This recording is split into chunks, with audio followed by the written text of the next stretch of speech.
Olá rapazes, moças e uns e outros, o meu nome é Michael Jefferson e seja bem-vindo para mais um vídeo do canal Galera Piratas do Caribe. O assunto do vídeo de hoje é o Me Explica, que não exatamente está sendo muito pedido, mas acontece que ele está sendo comentado em um dos shorts aqui do canal, onde eu falo sobre como o Jack e o Barbossa se tornaram lords piratas. Mas a questão é, como que o Jack e o Barbossa eram lords piratas, sendo que os dois atuavam no mesmo navio quase que ao mesmo tempo?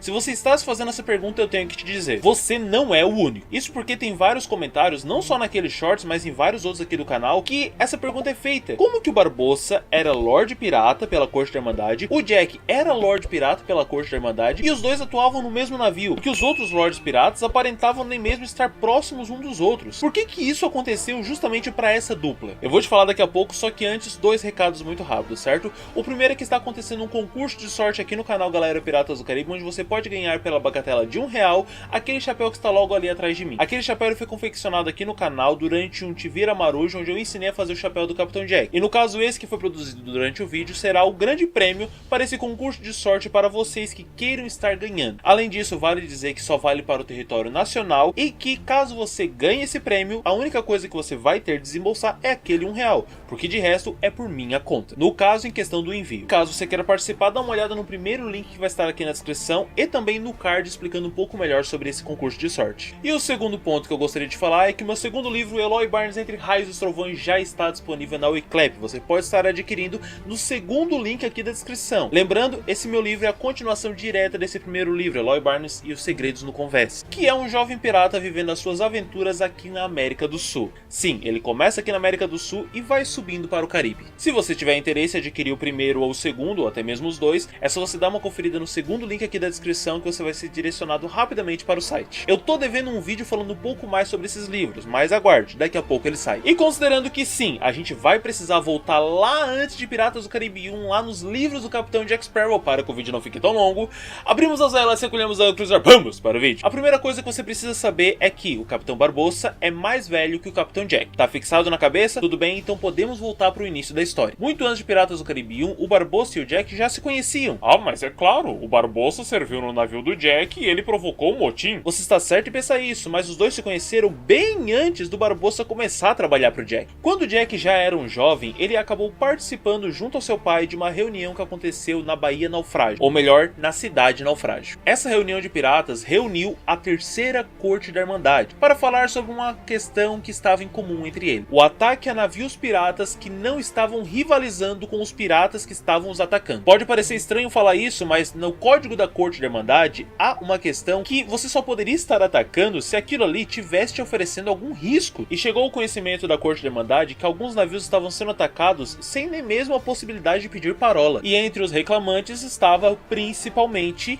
Héctor Barbossa. Barbossa contou aos presentes que ele havia sido atacado e que, além disso, se não fosse por uma pequena ajuda que ele teve, ele poderia ter morrido em alto mar por alguém, e aí vem a questão, ali de dentro da corte. Nessa ocasião, você imagina o Barbossa no alto dos seus 30 anos, mais ou menos, e o Jack ali pelos seus 15, 19 anos. E por favor, eu não tô tirando isso da minha cabeça, como tem um monte de gente que vem aqui nos comentários e fala. Eu estou falando isso baseado no livro The Price of Freedom, O Preço da Liberdade, que narra a história da juventude e fase adulta do Jack até antes, ou melhor dizendo, até o momento em que ele consegue o Pérola Negra. Se você quiser saber um pouco mais sobre os livros, dá uma olhada no card, por favor. Mas voltando ao assunto principal do vídeo, durante a reunião e durante todos os boatos e rumores, acaba-se sendo descoberto quem era o Lorde Pirata que estava fazendo com que isso acontecesse. Acontece que esse crime que ele cometeu era extremamente pesado para toda a corte. Isso porque a ideia da Corte dos Irmãos, depois do que aconteceu com a Calypso, fazia com que devesse existir uma irmandade, como o próprio nome diz, entre os piratas ali presentes. No caso, entre os presentes e piratas que não estivessem oferecendo risco a eles. Por essa razão, o Lorde Pirata foi deposto, ele foi preso e deveria ser condenado. E além disso, a peça de 8 dele, o cargo de Lorde Pirata, deveria ser passado passado para uma outra pessoa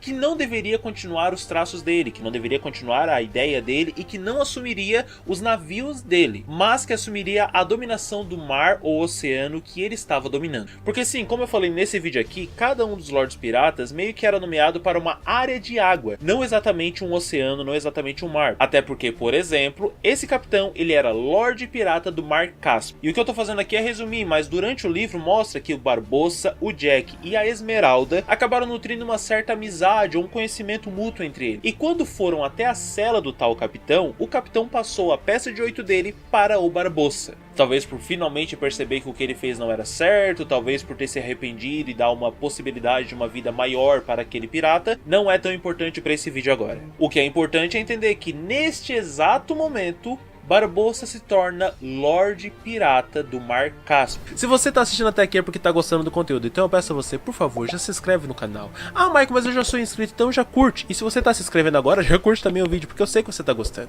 E se aparecer pra você a função hypar o vídeo, aperta, porque é de graça e já vai me ajudar muito. É um compartilhamento dentro do próprio YouTube. O YouTube entende que mais pessoas podem gostar desse vídeo. Então me ajuda. Se você quiser compartilhar fora, me ajuda mais ainda. Mas só você se inscrevendo, curtindo e hypando esse vídeo já me ajuda muito, certo? Então desde já, muito obrigado e bora pro vídeo. E o Jack? O Jack é mais uma questão de família, podemos dizer assim. Ele recebeu a peça de 8 de seu pai, quando seu pai deixou de ser Lorde da Corte da Irmandade e se transformou no Guardião do Código Pirata. Quando isso aconteceu, o Jack se transformou no Lorde Pirata do Mar do Caribe. Mas a questão é que, lembra que eu falei que o Lorde Pirata não exatamente iria assumir os navios do outro pirata, no caso do Lorde Pirata antes dele? Isso porque pode existir uma represália. Os piratas que estavam servindo ao primeiro pirata podem não querer servir ao segundo pirata. E por essa razão, o Barbossa não tem um destaque tão grande assim e também não consegue se destacar, conseguir vários navios como ele consegue em Piratas do Caribe 5. Então, por mais que ele fosse um Lorde Pirata, ele era chamado de capitão, mas ele não exercia a capitania sobre algum navio. Ele não era exatamente um grande capitão enquanto estava como Lorde Pirata. Pelo menos nesse pequeno tempo. Porque enquanto ele não era um tão destacado capitão pirata neste pequeno tempo, o Jack acabou ficando mais maduro, acabou encontrando algumas pessoas que não devia, acabou se associando à Companhia das Índias Orientais, e aí acabou traindo o Lord Cutterbeck. E quando o Jack trai a Companhia das Índias Orientais, eles acabam marcando ele como pirata. E naquele meio que evento que ele é marcado como pirata, o navio que ele capitaneou por um bom tempo, para servir de tortura e até mesmo penitência para o Jack, é queimado e afundado no oceano. O Jack, desesperado, pula atrás do navio, tentando trazer ele de qualquer forma, mas a gente sabe que isso não seria possível. E eu quero fazer uma pausa aqui e voltar àquela situação deles estarem falando, tentando descobrir qual é o Lorde Pirata que tinha feito aquilo. Acontece que naquele dia, para saber exatamente quem era o mandante, quem era o responsável por tudo aquilo, David Jones é invocado entre os Lordes Pirata por algumas palavras mágicas e talvez um pequeno feitiço que é conhecido entre os Lordes Piratas ali. E o Jack, ali jovem, acaba observando aquilo e grava a situação, a relação, a forma como tem que ser falada, as palavras têm que ser faladas. E aí, voltando para aquela situação do navio afundando, ele faz a mesma invocação para trazer David Jones até ali. Quando o David Jones chega, ele acaba meio que resgatando o Jack, conversando com o Jack e percebendo que a alma dele valia muito. E acaba perguntando quanto que ele quer pela alma dele, já que ele tava para morrer ali mesmo. E aí sim o Jack faz aquele fatídico pacto que ele faz com David Jones, para que David Jones traga o navio de volta e que deixe ele servir por 13 anos como capitão. David Jones traz o navio de volta, mas o navio está queimado. Por o navio estar queimado, Jack acaba rebatizando o navio, que de Wiki Doente, Piranha Perversa, Rapariga Má, Bruxa do Mar, acaba se transformando em Pérola Negra. E a partir dali, o Jack tem que conseguir uma tripulação pirata para estar ajudando ele nas suas aventuras. Você já deve estar imaginando o que acontece a partir daqui. Indo atrás dessa tripulação, o Jack tem o seu caminho cruzado por Hector Barbossa e acaba reconhecendo aquele homem como um grande pirata e tal, que ele viu naquela reunião da Corte da Irmandade anos atrás. E por essa razão, percebendo que ali o homem é um Lorde Pirata, mas que não tem um navio para ele, ele acaba chamando para a sua tripulação. E é por essa razão que a gente tem dois Lordes Piratas no mesmo navio. Porque o Jack, sendo Lorde Pirata e tendo o seu navio, percebe que o outro Lorde Pirata, que ele via até aquele momento meio que como um amigo, não possuía um navio. E por essa razão ele acaba trazendo para a tripulação dele, para talvez, futuramente, conseguir o próprio navio e aí seguir a sua vida. Mas aí o Barbossa acabou descobrindo que o Jack sabia de alguns locais onde tinham tesouros específicos, tesouros mágicos.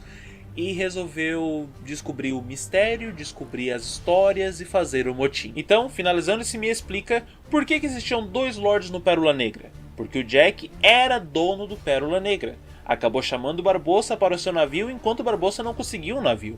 E no fim, Barbossa fez o motim e acabou tirando o Lorde Pirata que realmente era dono do navio daquele navio. E esse é o vídeo de hoje, eu espero que vocês tenham gostado. Qualquer dúvida, deixa aqui nos comentários que eu vou ter o maior prazer em estar respondendo vocês. Lembrando, livro, se vocês quiserem, segundo o link na descrição.